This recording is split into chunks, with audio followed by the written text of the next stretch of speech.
ഞാൻ വന്നപ്പോൾ ഇങ്ങനെ വീഡിയോസിലൊക്കെ നേരത്തെ കണ്ടെങ്കിലും കൃഷ്ണനും പിന്നെ ഈ ബാക്കിലെ ഇതെല്ലാം കണ്ടെങ്കിൽ പോലും എനിക്ക് ഫസ്റ്റ് അറ്റൻഷൻ പോയത് ഈ 2 ആനക്കുട്ടികളാണ്.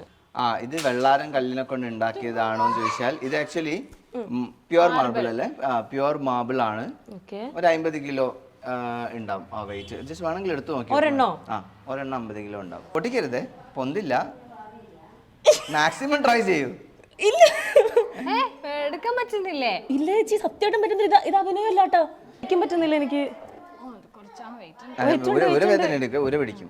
ഒറ്റ കല്ലിൽ ഇങ്ങനെ കൊത്തിയെടുത്ത ജോയിന്റ്സും കാര്യങ്ങളൊന്നും ഇല്ല. ഒറ്റക്കല്ലാണ്. പിന്നെ മീനാകാരി വർക്കാണ് അതിന്റെ ഉള്ളിൽ കൊടുത്തിരിക്കുന്നത്. കൊള്ളാം. അപ്പം അങ്ങനെ രാജസ്ഥാനിൽ ചെയ്ത് ഇത് ലൈക്ക് റാൻഡം ആയിട്ട് കണ്ട് ഇഷ്ടപ്പെട്ട് വാങ്ങിയതാണോ? അതെങ്ങനെ ഐഡിയ ഒക്കെ ആക്ച്വലി ബുദ്ധനെ മേടിക്കാൻ പോയി, ബാംഗ്ലൂർ ബുദ്ധനെ നോക്കാൻ വേണ്ടി നമ്മൾ ഷോപ്പിൽ കയറി. അപ്പം ആ ഷോപ്പിൽ തന്നെ ബുദ്ധനെ മേടിച്ച സെയിം ഷോപ്പിൽ തന്നെയാണ് ഇത് ആനനെ കണ്ടത്.